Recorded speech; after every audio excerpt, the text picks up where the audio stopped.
Hello বন্ধুরা, আজকে আমি দেখাবো লাউ পাতার ভর্তা। লাউ পাতার ভর্তার জন্য আমি কয়েকটা লাউ পাতা কেটে ওটাকে ভালো করে ঠান্ডা জল দিয়ে ধুয়ে নিয়েছি। আর চিংড়ি মাছ হালকা করে ফ্রাই করে রেখেছি। এখন লাউ পাতাগুলোকে হালকা আঁচে বয়েল করার জন্য গ্যাসে বসিয়েছি। 4-5 মিনিটের জন্য আমি এটাকে বয়েলে বসিয়েছি।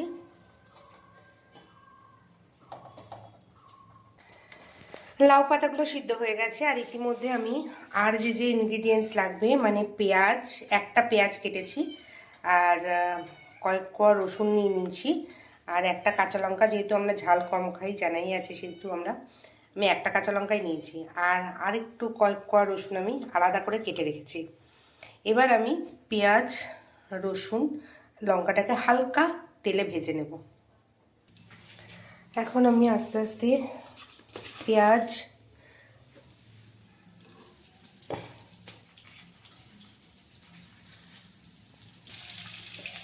রসুন আর লঙ্কাটা হালকা ভেজে নেব।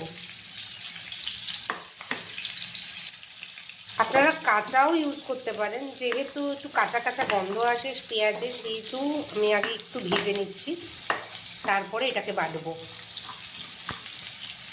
এবার মিক্সার বাউলের মধ্যে আমি পাতাগুলো যেগুলো সিদ্ধ করে রেখেছি সেগুলো ছিঁড়ে ছিঁড়ে হালকা আমি দিয়ে দিলাম। আর হ্যাঁ, অবশ্যই জলটা ঝরিয়ে পাতাগুলো দেবেন, নইলে একদম জলজলা হয়ে যাবে। এবার আমি তার উপরে চিংড়ি মাছগুলো যেগুলো ভেজে রেখেছিলাম ওগুলো দিচ্ছি।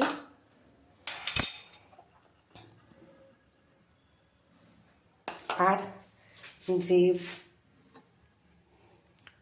লঙ্কা, পেঁয়াজ আর রসুন ভেজে রেখেছিলাম হালকা করে, সেগুলো দিয়ে দিচ্ছি। এই যে লাউ পাতা চিংড়ি বাটাটা হয়ে গেছে মিক্সিতে। এবার আমি কড়াইতে একটু সর্ষের তেল দেব। আর সর্ষের তেলটা গরম হওয়ার পর এবার সর্ষের তেলে আমি কালো জিরে ফোড়ন দেব। আপনারা শুকনো লঙ্কাও ফোড়ন দিতে পারেন যদি ঝাল খান। আর যে রসুনগুলো আমি কেটে রেখেছিলাম সেই রসুনগুলো দিয়ে দেব।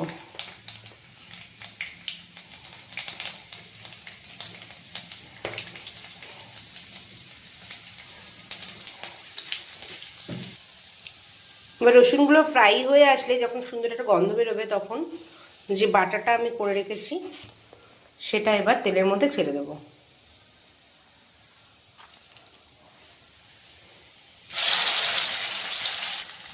এবার এক এক করে এটার উপরে নুন দিয়ে দেব স্বাদ মতো। যেহেতু বাটা তাই অল্প একটু চিনি দেব।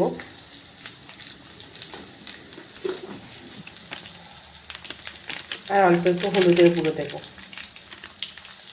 আর হালকা লঙ্কার গুঁড়ো দেব। এবার এটাকে ফ্রাই করে নেব হালকা তেলের মধ্যে।